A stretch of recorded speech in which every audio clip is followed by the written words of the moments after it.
なぜ僕がこの、ね、イグジストを選んでるかですね。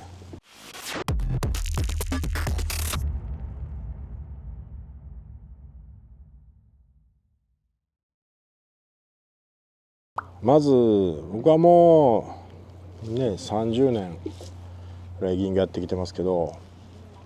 ずっと一変してやっぱ軽さを求めてきました。軽さがまず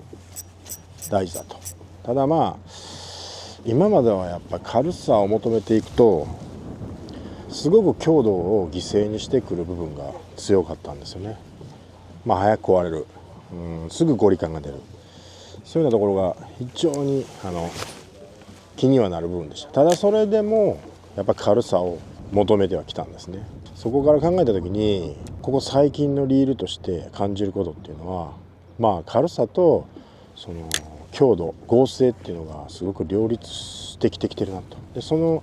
最たるものがこのイグジストであると確信してます。でやっぱそれが実感できるのはまだ僕の中ではまだ剛性が高すぎるんですよ。まだ攻めれると思ってるんですよね。ということは重く作るっていうことは意味がないんですよね。剛性を上げていく、重く作るってことは結局剛性を上げていくってことにつながるんで、やっぱり剛性と軽さっていうのをこう両立したい。ただエギングに必要な剛性ってどこまでなんですかっていう話になってくるんですよね。皆さんも考えるようにすごいパワーでドラグガチガチに締めて魚とのガリガリにねかけた時にガリガリに巻く、そういうような釣りですかねエギングって。そうじゃないですよね。明らかにそうじゃない。これもうドラグすでに出てますし、かけてからもイカとのやり取りって軽く巻きながらドラグ出しながらこの状態で、これぐらいのドラグのパワーでいくってなるとまだやっぱ剛性高いですよ。ここまでやらないです。まだだから僕はまだ軽さを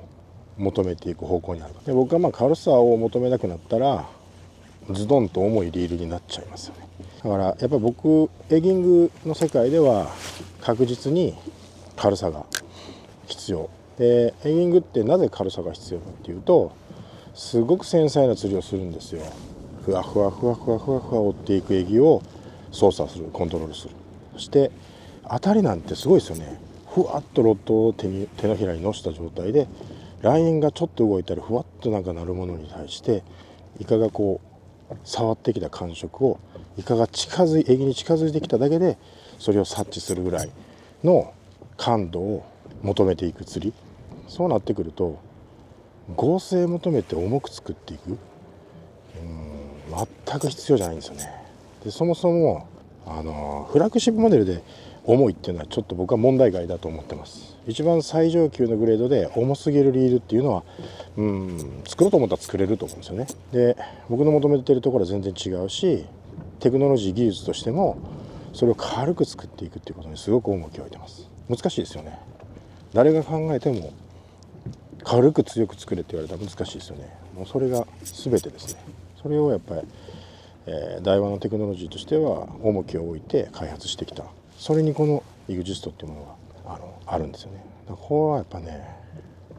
なかなかすごいですよ。でエアリティとか含めて1つ下2つ下のモデルで軽く作る、ちょっと違うかなと僕は思ってて、やっぱり一番そのメーカーの顔になるリールが重いっていうのは僕はあんまり気に入らないですよね。絶対気に入らないですよ。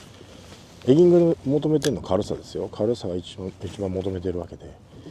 そうなってくるとやっぱりフラッグシップモデルでそのチャレンジ続けてきたこのねダイワの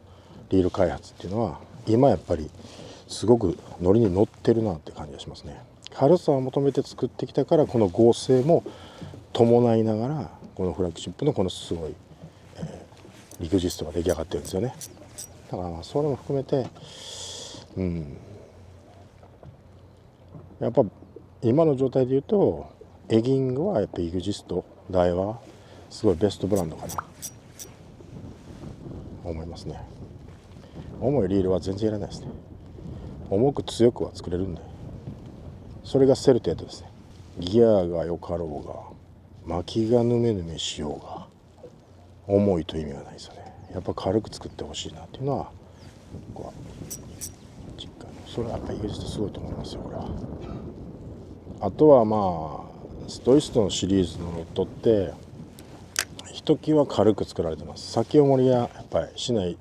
ロッドを求めてロッドの軽量化にめちゃくちゃ取り組んできたんで、リールが重いと手回り重くなっちゃうんで、このやっぱり軽く作ってきた世界最高峰のストイスト RT シリーズにすごくマッチさせてくるっていうのがもうこのリールしかないなっていう感じありますね。ここまで軽くなっちゃうとあらゆるものを水中の中でのあらゆるものを感知してくる。エギに近寄ってきてもそうですし、 P ラインがちょっと持たれてロッドに乗ってる重さもで、あとそのエアドライブデザインとしてすごくいいのはこのエギングって今やったように手を離してでまた巻き出して止めて巻き出して止める、この操作がめちゃくちゃ多い釣りなんですけど、巻き出しが非常に軽いっていうのと、止めるこれ巻き始め巻く止めるっていうのをよりスムーズに軽くしてるのがエアドライブデザインなんですよね。これがすごくやっぱエギングには大切で、あとバランスですね。さっき言ったロッドのバランスを含めて先重りをしないように徹底して作られているロッドなので、リールの今までやっぱりリールの先端このスプール側の重さっていうのがすごく重たかったんですよね。それをバランスを整えることで後方にバランスを持っていくことですごく持ち重り感、リール単体の持ち重り感を一気に軽減してきたんで、リールのバランスも良くなって巻き始め軽く止めるのも軽い。エギングで必要なものをがっつり全て入れてるじゃんっていうところですね。やっぱ全てがエギングに必要なものなんですよね。エギングのために作られたようなリールになっちゃってますね。だからやっぱエギングでかなりの人が愛用してますし、満足のお声もたくさんいただいてますね。一度使ってほしいですね。やっぱストイストの RT ストイストシリーズのロッドこの、EXISTで今はねカーボンのこの SLP のカーボンのねハンドルがあるんですけど、これ 4g 一気に 4g 純正のハンドルから 4g 軽くなる。でハンドルってやっぱり片方にこの重さがあるんで、できるだけ軽くしたいです。バランス的に言うとね、ローターの軽さがすごい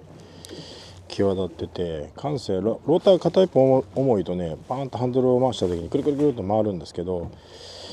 極めてバランスがいいんであんまりねぐわーっと回り続けないですよね。これはローターのバランスが良くて、ローターすごく軽く作られてるんで慣性で回り続けることができないぐらい軽く作られてます。これもすごい技術ですね。この22 EXISTの時にもっと軽さを求めてくるかなと思ったら、今一度足元を見てこのバランスも含めてその使い方に視点を置いた考え方に変えていった開発が、それがやっぱりすごい称賛されるところだと思います。素晴らしい技術ですね。本当に狙いはすごく良かったと思いますね。だからリール自体の重さになった時にゴーンと軽くはなってないんですけど、釣りの実調においての良さっていうものを実感できる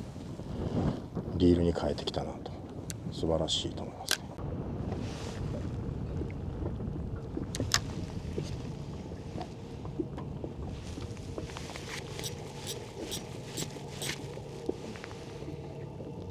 うわ触ったか触ったでしょうか。しゃもう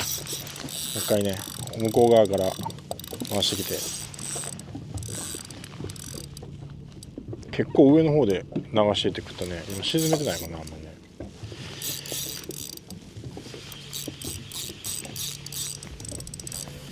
いい感じですね。エアドライブデザインもねとスムーズなところのドラグの滑り出しが非常にいいですね。EXISTいいよ。ドーンヒュルヒュルヒュルですね。